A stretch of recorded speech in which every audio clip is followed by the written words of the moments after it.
Daily ऐसे article आएंगे और हर न्यूज़पेपर में आएंगे जो ये एक्सप्लेन करेंगे कि इंडिया की स्ट्रेटजी कैसी है और क्या क्या उसके कंपोनेंट हैं। पर हमारे लिए सबसे ज़्यादा ज़रूरी है कि कंपोनेंट जो इंडिया की एक्चुअल स्ट्रेटजी है वो हमें याद होनी चाहिए। बाकी सब चीज़ें तो over the time we can feel it by our cells. So हम लोग वो देखेंगे कि हम लोग के जो है 7 पिलर स्ट्रेटजी है क्या इंडिया की। इंडिया की लॉन्ग टर्म लो एमिशन डेवलपमेंट स्ट्रेटजी जो है वो 7 पिलर्स पे बेस्ड है। ठीक है, वो 7 पिलर ये हैं।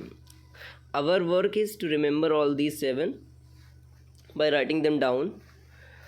और किसी भी मेंस के आंसर में जहाँ पे ज़रूरत लगे हम डायरेक्ट इन्हें यूज़ कर सकते हैं। जितना ज़्यादा पढ़ेंगे लिखते वक्त बहुत ज़्यादा चीज़ें हो जाती हैं और फिर किसी एक चीज़ को लिखने में ही बहुत सारा टाइम लग जाता है। तो सीधा सीधा पॉइंट को अपन को याद रखना है और उनको यूज़ करना है मेंस के आंसर में। Low carbon electricity system consistent with development, integrated efficient and inclusive low carbon transport system, energy and material के केस में efficiency in buildings, decoupling growth from emission and developing N efficient low emission industrial system, CO2 removal and related engineering solution, मतलब कि technical solution जो technology based solutions हैं, enhancing forest cover consistent with socio-economic and ecological considerations, increasing climate resilience and poverty eradication, employment creation। एक दो ideas हैं जो हमको जो है इस्तेमाल करने हैं। पहला कि dichotomy between fossil fuel and non fossil fuel is not right specially for the developing countries.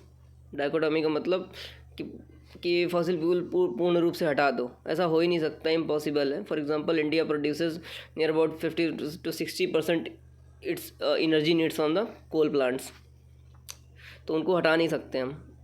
बाकी एक चीज़ और मैं आपको दिखाता हूँ डायरेक्ट। ये इंडिया की strategy, India strategy for achieving net zero. इसमें इसका जो कंक्लूज़न है वो हम लोग जो है याद रख सकते हैं बहुत ही सक्सिंक्ट वे में राइटर ने प्रेजेंट किया। देखो पहली लाइन क्या लिखी है, India holds little over 1/6 of the world's population but contributes just over 7% of the global CO2 emissions to achieve net zero goals without sacrificing economic growth।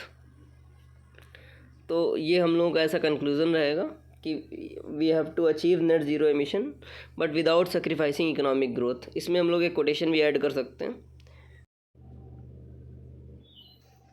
एक स्मूथ ट्रांजिशन चाहिए होगा हम लोगों को, तो हम लोग कंक्लूड कर सकते हैं इस एस्पेक्ट में कि we don't need to sacrifice our economic growth and we don't have to sacrifice a strong economy for a healthy environment. इसका बेसिक मतलब क्या है? इसका मतलब ये नहीं कि एनवायरनमेंट को बर्बाद करिए, इसका मतलब ये है कि we can create a balance.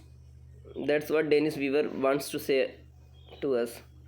तो ये हम लोगों का हो जाएगा पूरा।